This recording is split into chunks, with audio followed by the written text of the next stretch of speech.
Good morning friends, welcome to the alpha learning. Grade compensation क्या होता है? अब देखो, हम लोगों ने कर्व रेजिस्टेंस पढ़ा था, हॉरिजॉन्टल अलाइनमेंट ऑफ रोड।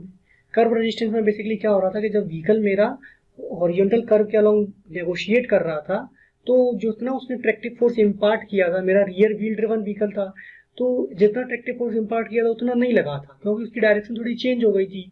तो मेरा कुछ ना कुछ ट्रैक्टिव फोर्स का क्या हो जा रहा था, लॉस हो जा रहा था। अब आप सोचो कि मैं ऊपर चढ़ रहा हूँ पहाड़ पे, ठीक है।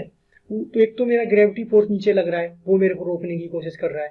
ऊपर से चढ़ते चढ़ते मेरा एक हॉरिजॉन्टल कर्व और आ गया।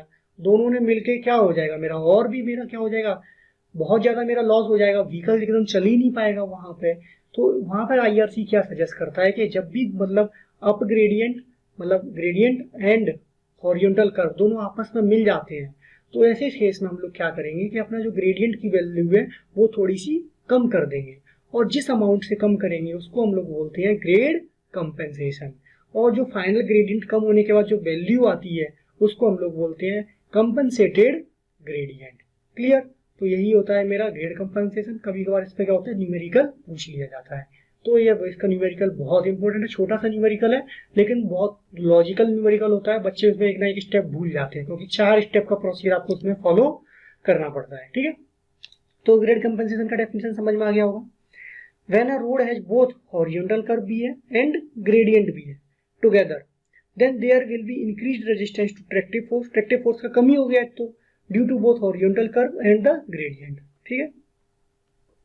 horizontal curve causes curve resistance and up gradient causes resistance due to the component of gravity।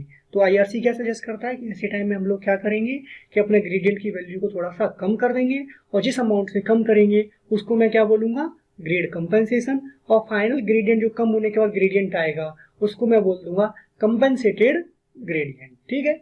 याद रखेंगे, ठीक है। तो ऐसे केस में आईआरसी ने क्या बोला है कि इन दिस केस आईआरसी है suggested to compensate the grade as per the following points, कि आपको ये 4 पॉइंट्स हैं वो फॉलो करके आपको उसका ग्रेडियंट को रिड्यूस करना है। तो क्या क्या पॉइंट्स हैं, बहुत इंपॉर्टेंट है, इसको याद रखेंगे, ठीक है। तो पहला पॉइंट है कि grade compensation is not required for grades flatter than 4% because the loss of tractive force is negligible. क्या बोलना चाह रहा है कि सबसे पहले तो आपको ये देखना है कि मेरे को ग्रेडियंट को कम करना भी है या नहीं करना है।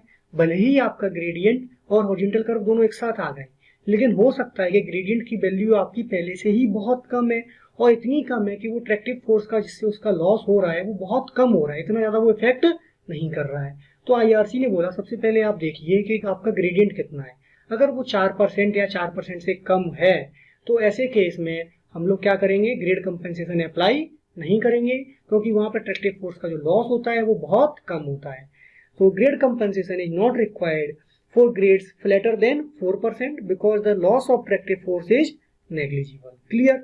सेकेंड पॉइंट है कि अगर 4% से ज्यादा हुआ तो मैं जो ग्रेड कंपेंसेशन कितने से करूंगा, कितना कम उसको करूंगा, उसका फॉर्मूला है सिंपल सा। तो grade compensation is 30 plus R upon R. अगर करना पड़ जाए, करना कब पड़ेगा, जब 4% से ज्यादा स्लोप मेरा दिया हुआ है, तो मैं क्या कितना करूंगा, 30 प्लस आर अपॉन आर।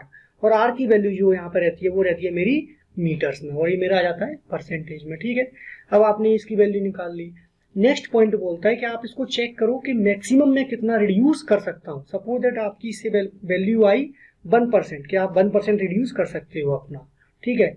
लेकिन फिर आपको चेक करना है इससे कि मैक्सिमम ग्रेड कंपेंसेशन की जो वैल्यू कितनी लिमिटेड, मतलब कितनी अलाउेबल आप कम कर सकते हो, और आपकी इससे वैल्यू आई 0.5%।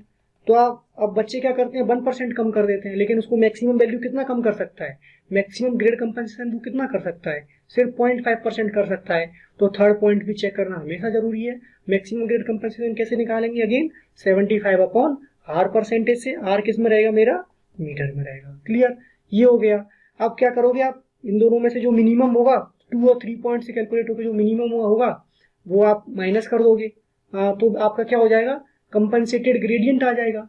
कंपनसेटेड ग्रेडियंट आ गया। अब उस कंपनसेटेड ग्रेडियंट भी आपको चेक करना है एक बार कि वो कहीं 4 से कम ना हो जाए। सपोज दैट आपका दिया था 4.4% दिया था, सपोज दैट जैसे ये आपका दिया था 4.4% दिया था आपका वैल्यू स्टार्टिंग में।